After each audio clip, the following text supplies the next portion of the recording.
Bismillahirrahmanirrahim. Assalamualaikum warahmatullahi wabarakatuh.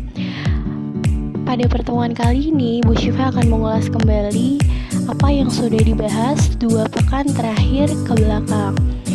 Nah, kita masih membahas tentang mengurutkan pecahan, tetapi mengurutkan pecahan ini dari yang terbesar ke yang terkecil.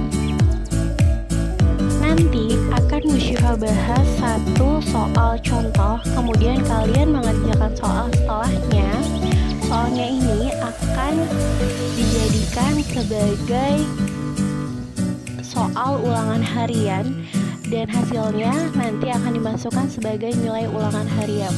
Jadi kalian harus simak, semoga paham. Yang penting fokus dan semangat terus belajar di rumah. Oke, sekarang kita mulai bahas soal ya.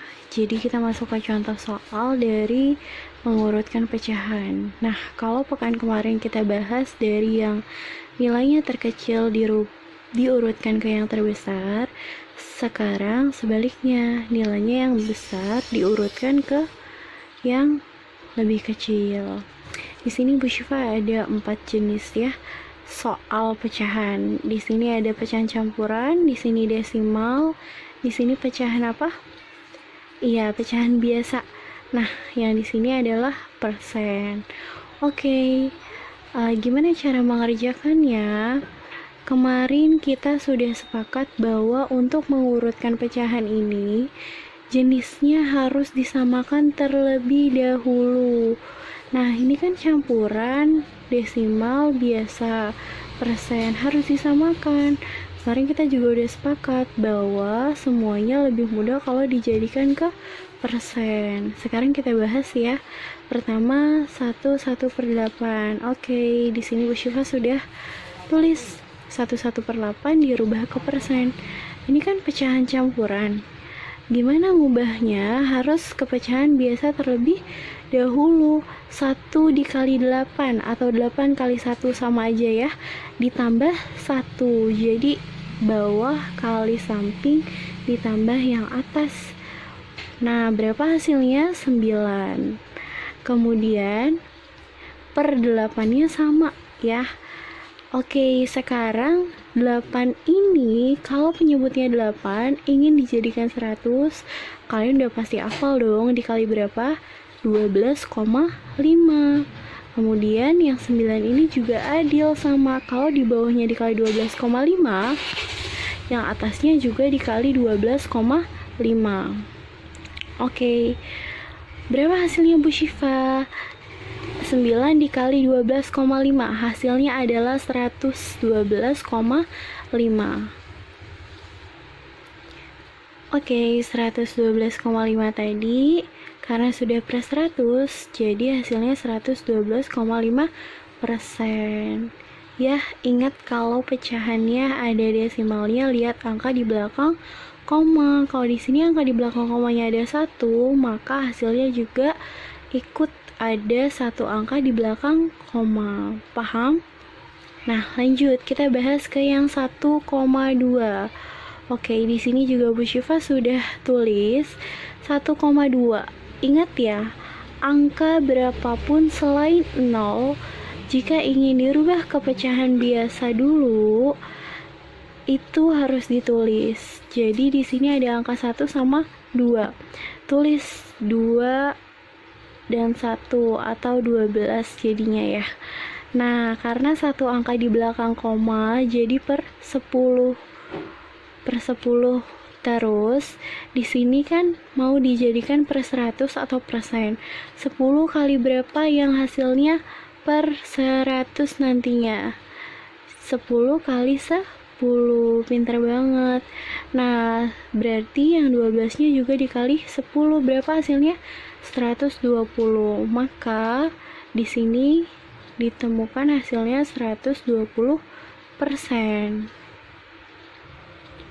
Oke, kita masuk ke bahasan yang ketiga. Di sini soalnya 4/5 ya. Di sini 4/5, gampang banget nih pecahan biasa.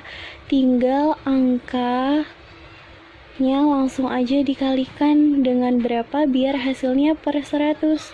Oh, 5 pasangannya 20 Bu Syifa. Jadi yang atas juga dikali 20. 4 dikali 20 berapa ya?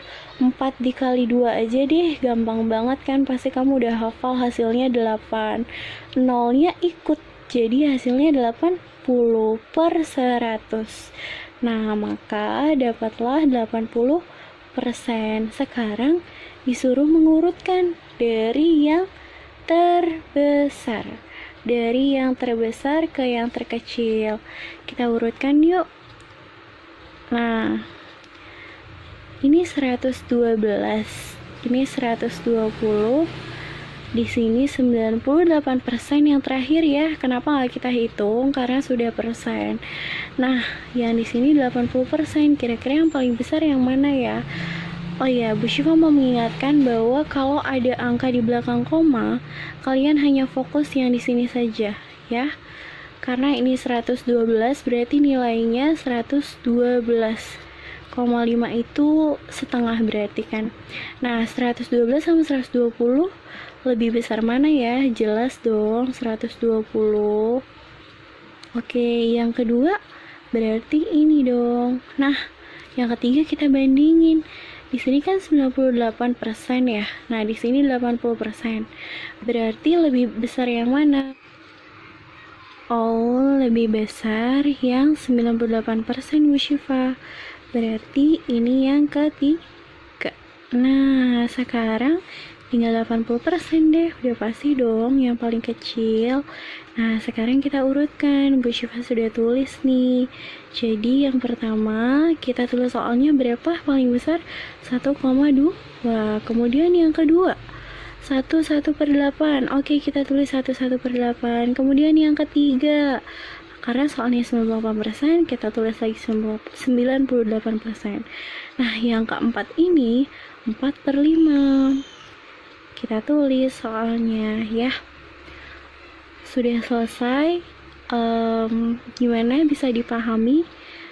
Semoga kalian memahami apa yang sudah Bu Syifa jelaskan, karena setelah ini kamu akan diminta untuk latihan secara mandiri. Kalau bisa, kerjakan secara mandiri biar tahu bagaimana dan sampai mana pemahaman kamu untuk materi ini. Nah, nilai tersebut nanti akan dimasukkan ke nilai ulangan. Jadi tolong dipahami caranya. Yang ini sama seperti yang kemarin, cuma diurutkannya dibalik saja ya. Oke, sekarang kita masuk ke soal ulangan yang ada di Google Form. Semangat buat mengerjakan. Kalau bisa dikerjakan secara mandiri ya, dan tulisannya yang rapih serta jelas. Sekian penyampaian contoh soal dari Bu Syifa. Kalau ada yang mau ditanyakan, boleh chat Bu Syifa, boleh juga ngechat ke Bu Mutiara. Pokoknya jangan sungkan, kalian pasti bisa. Jangan sampai tertinggal dari teman-temannya yang lain. Semangat belajar di rumahnya. Wassalamualaikum warahmatullahi wabarakatuh.